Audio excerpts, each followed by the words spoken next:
আসসালামু আলাইকুম। আপনারা ইতিমধ্যে অবগত হয়েছেন যে গণপ্রজাতন্ত্রী বাংলাদেশ সরকারের মাননীয় প্রধানমন্ত্রী আজকে প্রথমবারের মতন তেজগাঁওস্থ প্রধানমন্ত্রী কার্যালয়ে অফিস করেছেন। তিনি দেশের একজন সাধারণ নাগরিকের মতন করে ভিআইপি বলতে আমরা যে জিনিসটা দেখতাম আগে, সেখান থেকে সম্পূর্ণ ভেঙে এসে এখানে ঢুকার আগে ট্রাফিক সিগন্যালও ছিলেন, দীর্ঘক্ষণ সেখানে অপেক্ষা করেছেন, অফিসে ঢুকার আগে একটি বৃক্ষরোপণ করেছেন এবং এই প্রধানমন্ত্রী কার্যালয়ের যারা কর্মচারী কর্মকর্তা রয়েছেন, যাদের অনেকেই ওনার মা এবং সাবেক প্রধানমন্ত্রী দেশনেত্রী বেগম খালেদা জিয়ার সাথে কাজ করেছিলেন এই কার্যালয়ে, ওনাদের সাথে কুশল বিনিময় করেছেন, নাম ধরে আলাপ আলোচনা করেছেন। তারপর উনি অফিসে যাওয়ার পরে আমাদের যে নির্বাচনী প্রতিশ্রুতি ছিল বিএনপির পক্ষ থেকে, সেগুলি নিয়ে কয়েকটি আলোচনা হয়েছে। সেখানে বিভিন্ন সংশ্লিষ্ট মন্ত্রণালয়ের যারা মাননীয় মন্ত্রীবর্গ রয়েছেন এবং সম্মানিত সচিববর্গ রয়েছেন, ওনারা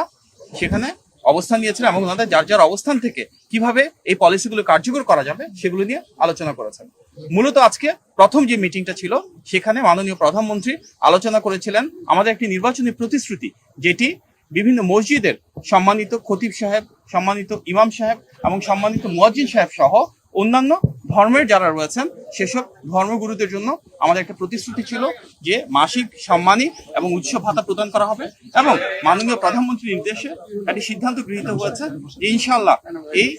ঈদের আগেই আমরা এটি পর্যায়ক্রমে শুরুর যে প্রস্তুতি সেটি সম্পূর্ণ করে কিছু কিছু জায়গায় ইনশাআল্লাহ সম্মানিত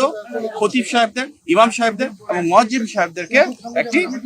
সম্মানী প্রদান করবো ইনশাআল্লাহ। এর পাশাপাশি বিএনপির একটি বড় নির্বাচনী প্রতিশ্রুতি ছিল সারা বাংলাদেশের প্রতিটি মানুষের জন্য যেন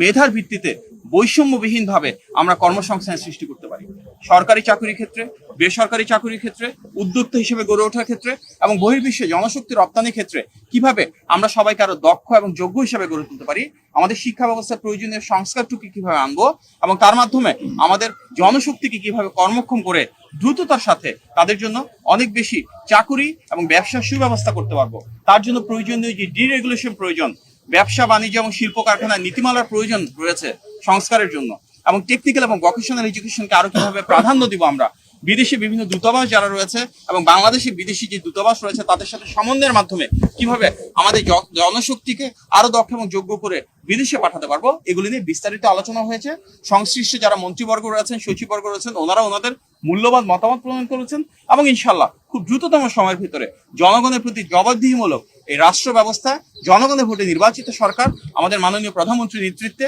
আমাদের প্রতিশ্রুতিগুলো বাস্তবায়ন করা শুরু করবে ইনশাল্লাহ।